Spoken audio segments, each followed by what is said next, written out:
the Apapa gridlock would go away? Well, many of us are in the same shoe.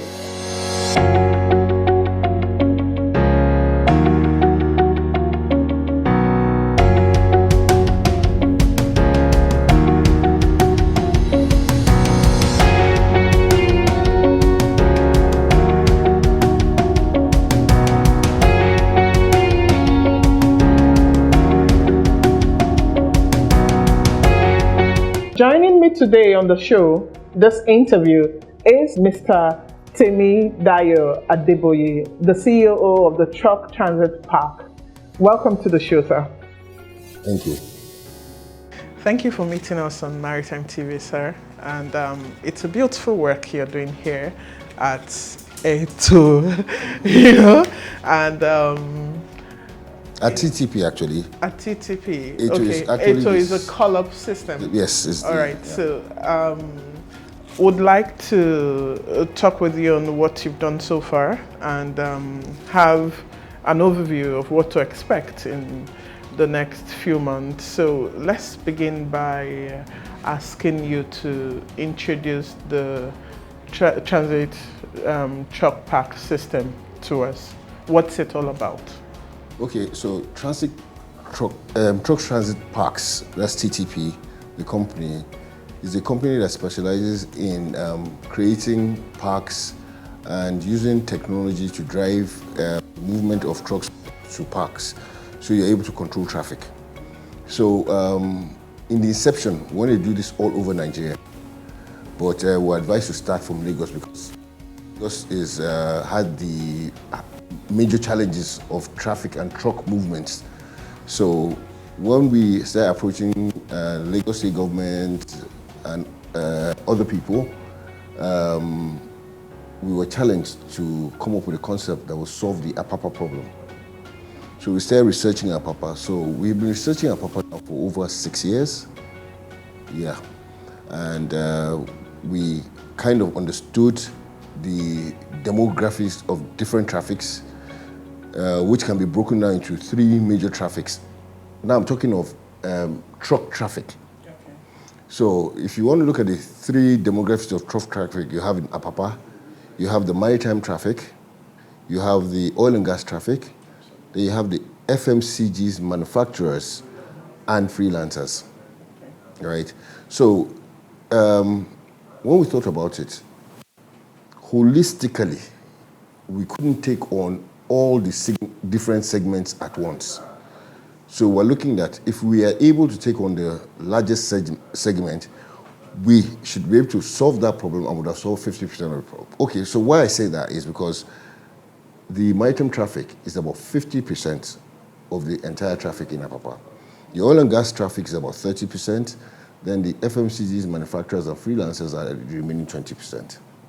So it only makes sense if we face the maritime traffic and we're able to resolve it, we have solved 50% of that problem. Smart parks, truck parks, that's what you're doing? Yes. All right. Smart parking, and that's scheduling, and that's batching. A very novel concept, I'm not sure it's been around in this part of the world. So how's the journey been? It's been tough. As you said it, we had to build everything we had from the scratch.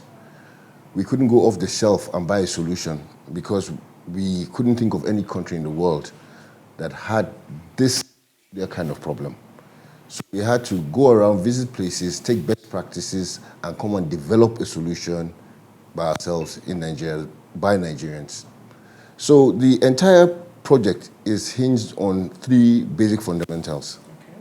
Creating physical infrastructure, that is truck parks, holding bays, pre-gates, then stakeholder collaboration, because you cannot do it in isolation of all the other stakeholders, then deploying technology.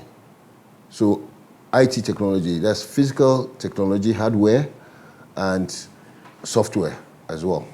So you use your software to do the stakeholder management and scheduling and batching. The physical IT infrastructure is what you use in the pre-gates and gates.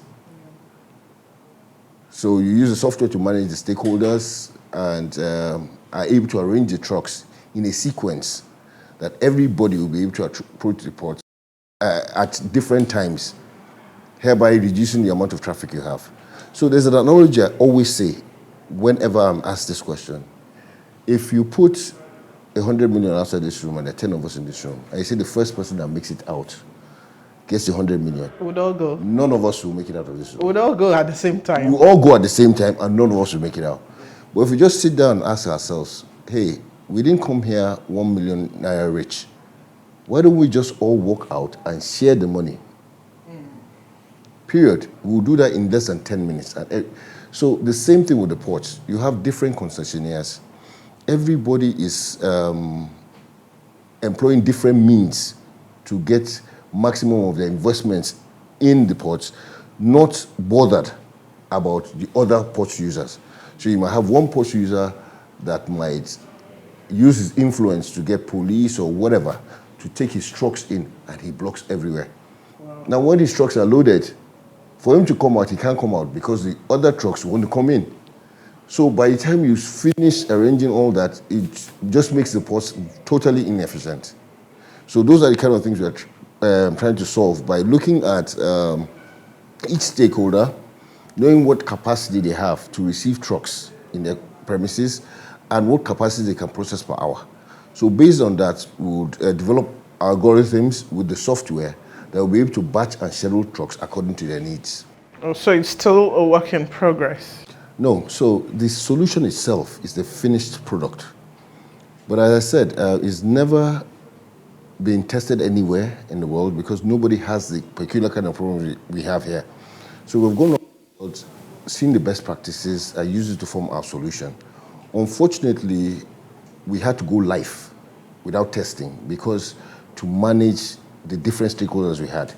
If we wanted to test, we would have to pick a test sample and pick some particular groups of transporters and parks, and already people will come with the feeling of bias that we did that to favor those groups of people. So our the people who work for MPA thought it would be wise for us to just launch live and take the challenges as they come. So most of the problems we've been having is change management, actually. People are used to doing things the old way. So to get them to do things a new way, and then the human to technology interface as well. The groups of people we're dealing with are not people that are well computer savvy. Open to yes, automation technology, and technology. And yeah. So they're going to learn as they go. So those are the... But your stakeholder engagement should further address these issues. Has it been? What's the bounce off from them? Okay, so or bounce MPA did a lot of stakeholder management for about 3-4 months before we started. Every week on week, and they will have town hall meetings, invite people, but half of them, or let me say we only could get 1/4 of the people that the solution was supposed to help, because many people did not believe. They believed that MPA had tried it 3 times in the past and never went on with it. So it's just another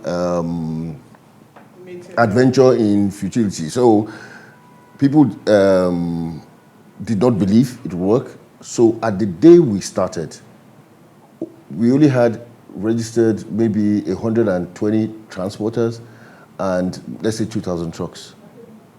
But immediately we started and it went on for a week. By the end of week 1, going to 10 days, we had about 50-something thousand trucks registered and over 2,000 transporters. Because people finally saw that you couldn't get into the ports without using the system. And these media campaigns had gone on for over 3 months. But I don't think people believed that it would work. Now your network of truck parks, how does it work? You know, are they owned by your management, or do you have people who own truck parks register with you? How does it work? How does the entire system work such that traffic is simplified and the... Okay, so if you look at it, the major problem you have in the Apapa was extortion. Why does that extortion happen? because people want to park on the road and stay very close to the ports so they can have access into the ports. So what do? They bribe people to allow them access to the roads to go and park and wait there. So when we designed the project, we said everybody that's going to access the ports must be in the park. Now, we knew that we might not be able to raise money, or our clients might not be able to fund building parks all over Lagos for their various roads.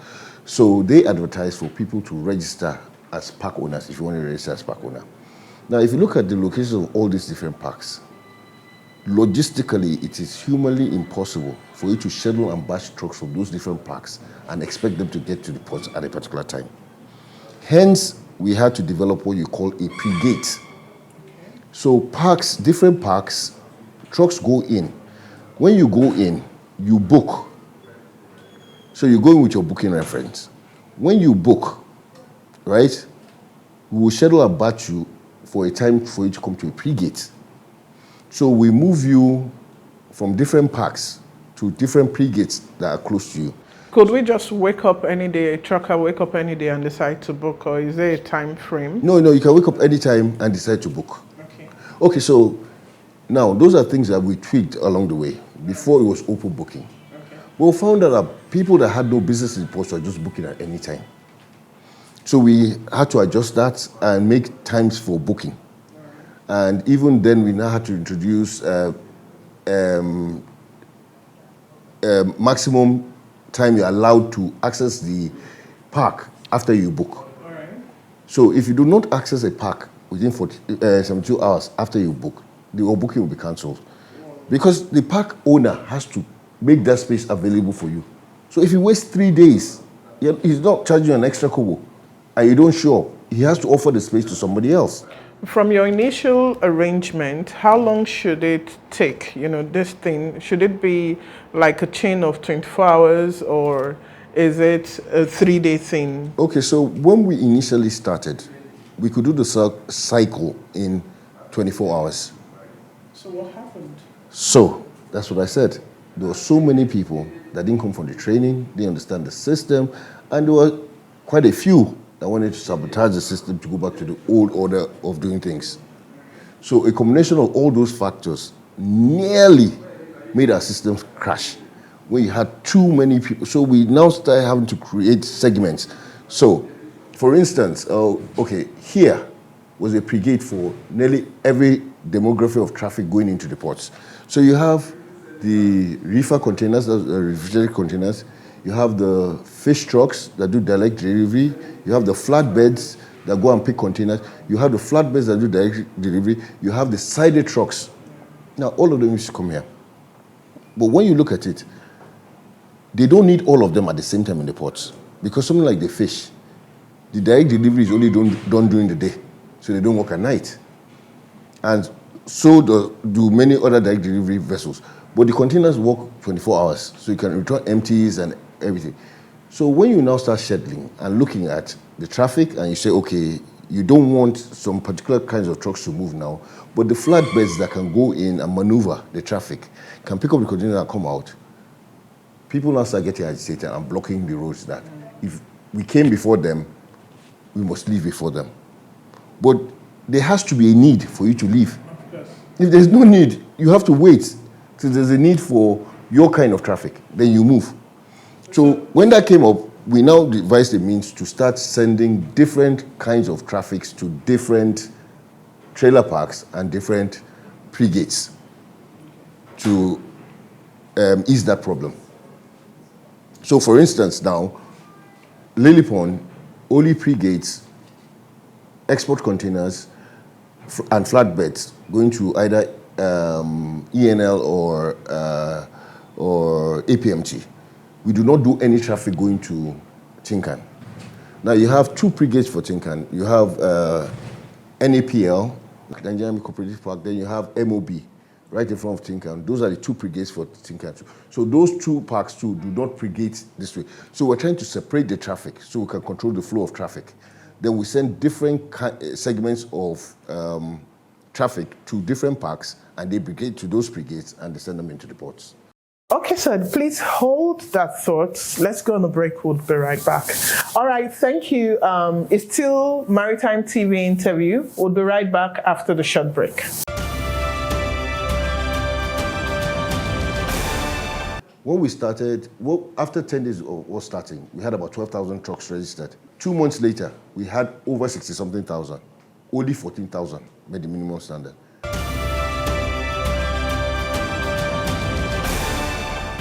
Welcome back. It's still the interview on the truck transit park and efforts of MPA to contain the gridlock. With me still here is the COO of the organization, Mr. Temidayo Adeboye.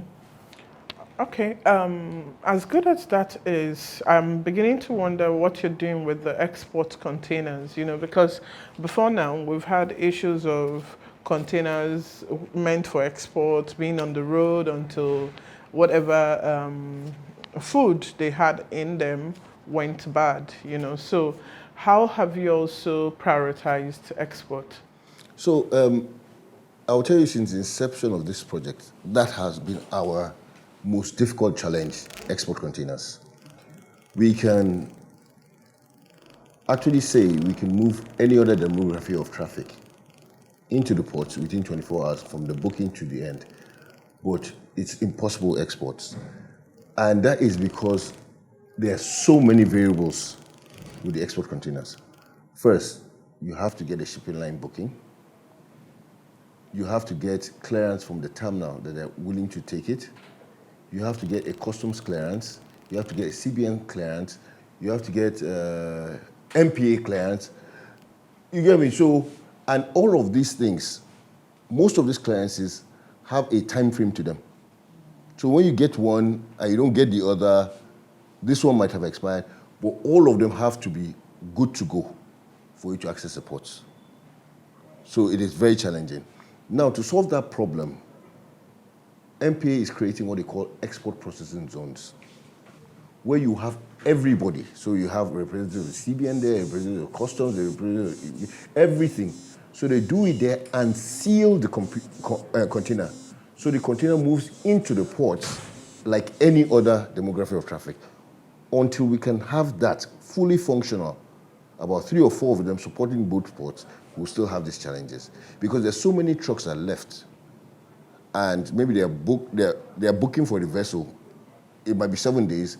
By the time they finish stuffing the container, doing everything, hit the road, and they're stuck in traffic, they might just be getting to the port gate, and their booking for the vessel has expired. Now you have to book another vessel. So that vessel has to move out, then they have to schedule another vessel for you to book. And it's not immediate. So it's not dependent on if your terminal operator even has space to stack containers for the next ship coming. Because he might not have space, so you might have to take it back and bring it when the ship is available. So there's too many variables. But if you have the export processing zones, all those variables is a one-stop shop. And immediately they move you from here. They know they're moving you because a vessel is available or a space is available in the terminal for you to drop the container. So those are the kind of challenges we're facing with exports. The Nigerian government gives the average importer a 21-day window wherein if you clear your cargo, you're not allowed to get into demurrage or pay demurrage and all that. Can a shipper still pick up their cargo and get it out of the port in spite of the scheduling and all the processes involved? Okay, so I'll put it this way. Nigeria is more of an import country than an export country.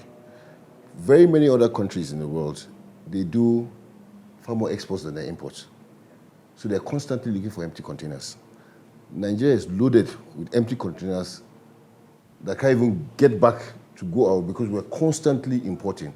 And our rate of exports is maybe 1/3 of what we're importing into the country. You understand? So for the shipping lines, the empty container is far more valuable to them than an export container. You get what I mean? So, and that's why I said there are so many layers to this problem that they have to fix it one after the other. So, for instance, in a country that does equal amount of exports and imports, you find that everything going in, the empties are coming out. You get what I mean? If a truck takes in an empty, he will bring out a... Sure, but when you have far more imports coming in and less exports going out, you have more empty containers, and the government policies favor us to try and be an export country. So you try and structure it in such a way that the shipping lines are forced to cater for the empty containers, not hindering the access of the export containers. Then you have another problem of wrong declaration. I don't know, some of us cannot just be honest. So you have many trucks wanting to enter the ports, but because they have declared wrongly, have refused to pass until they know the person on duty that would pass them. You get me? So there are so many layers to this problem. But hey, I think gradually we'll get there. And that's why I'm saying that the export processing zones, which was thought about by MPA, would be a lasting solution to this export problem. If we can get that right, I am sure things will be much better. I would like you to address or explain your charges, because some of them have alleged that for every time, whether it's booking or what did you call it? Pre-gating. Pre-gating, or there's another phase that there is a point in time they have to pay for the services being rendered. And some of them actually think that this is exorbitant, So perhaps at this point we should also explain what these charges are about. Now, when you talk about charges, I'll tell you, MPA reeled out the charges, and the charges were 10,000 for a pre-gate, which is Lily Pond. Now, for the parks, they are not owned by MPA. So it's a commercial arrangement with the park owners. You don't have to use it if you don't want to use it. You understand? Get your own park, register it, meet them, and they can certify it. You can book from your own park into a pre-gate. So the only charge MPA is charging is the pre-gate, and the pre-gate is 10,000.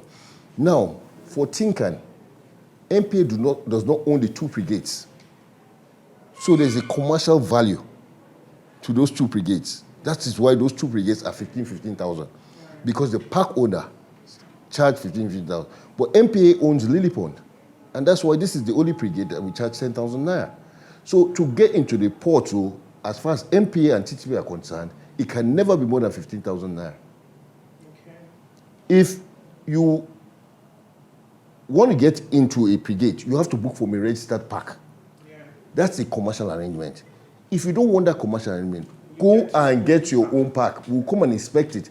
As long as it meets all Lagos State rules and everything, we'll register you. You can book from your park directly to a pre-gate because we'll be able to schedule and batch you. Is this system, are you also interested in the quality of trucks that come in? Because yes, safety is another angle to it all. Are you also interested in the quality of trucks that come into the ports? Yes, so there's what they call the MSS, which MP has started, the minimum safety standard. We were very mindful of it when we first started because when we even saw the trucks that passed the minimum safety standard, we were scared. So we quickly made plans with MPA management that would reinspect these trucks, and we want to do it electronically and with a more diverse portfolio of inspectors. So we're trying to put all that together, but we noticed that there are still too many trucks on the platform that either do not exist or anything. So about a month ago, we had a meeting with the now acting managing director of MPA, and he gave 1 month for us to implement the minimum safety standard, which we have done as at 12 midnight yesterday. So from today, the only trucks that you can book on the ETO platform are the trucks that are on the MPA minimum safety standard database. So we're going to start with that. Then during the recertification, would improve the standards.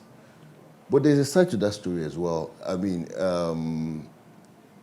everybody knows the cost of trucks right now and how much they charge for doing business is hard to replace. So we're hoping that government will come up with policies to support the truckers to be able to finance newer trucks and everything. But even as we wait for that to happen, they will still be required to meet a minimum safety standard for them to have access to the ports, which we have started today, as I said, 12 midnight, and we intend to improve on when we're doing the recertification. So as at this past month, how many trucks do you have to allow into the port every day? So registered on our database, we had 67,000 trucks registered for port activities.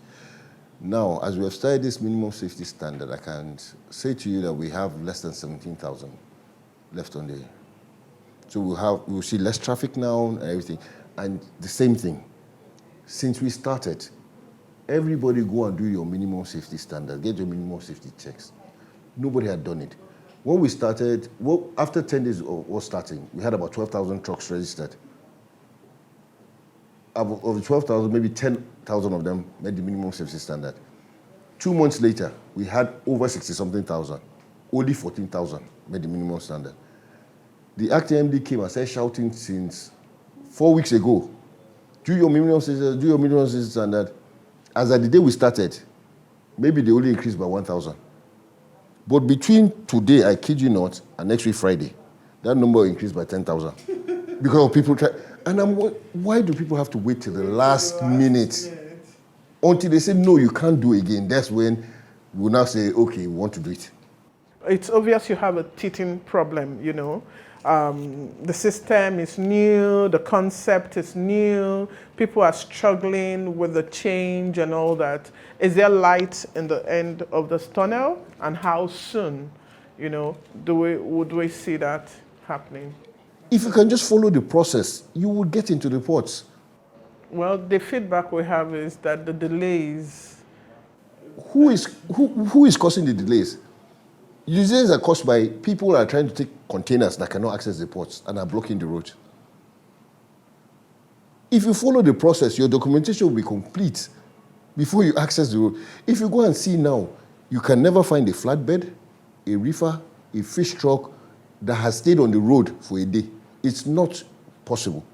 Even the sided trucks that they call the Ariwa, there is none of them that has spent more than 2 or 3 hours in a spot. He would move and go and do their business. Now go and look at trucks that yam is growing under from the dust they have gathered under. Those are export containers now. Yeah. And there are people that own them and have not just done the right thing to grant them access in. And because MPA and the truck park owners are running a commercial business, it won't make sense for you to go and park your truck in those places for weeks on end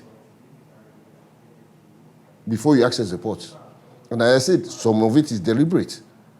You do the long declaration, or there are things that have become, all of a sudden become contraband, and you're still insisting on exporting them. So those are the kind of challenges we face and everything. So if the transporters, exporters, everybody could just do the right thing, it will really, really help our problem. But as we deploy more and more of the technology, people will soon come to the realization that it is useless to even give the bribe.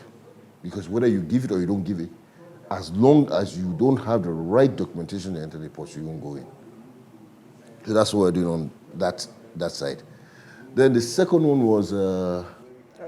And how quickly is this all going to happen? You won't believe it. The formal MD, 2 weeks after we started, she asked me, she said, CEO, when do you think we can get to stability? I said, Madam, in 2 months. And she laughed. She nearly fell off her chair. He said, you don't know the people you're dealing with. I said, Madam, look at it. The turnaround time, I was so excited. We can get trucks into the ports in 24 hours, blah, blah, blah. The maximum we're doing is 48 hours. He said, you really do not know the people you're dealing with. 2 weeks later, she asked me again, when will we get to stability? I said, I do not know. Everything had flipped around. Apapa had even become more choked than it was before. So we now had to go back to the drawing board and redesign everything we had thought we had gotten right. And it wasn't as if we made mistakes in our planning. We didn't.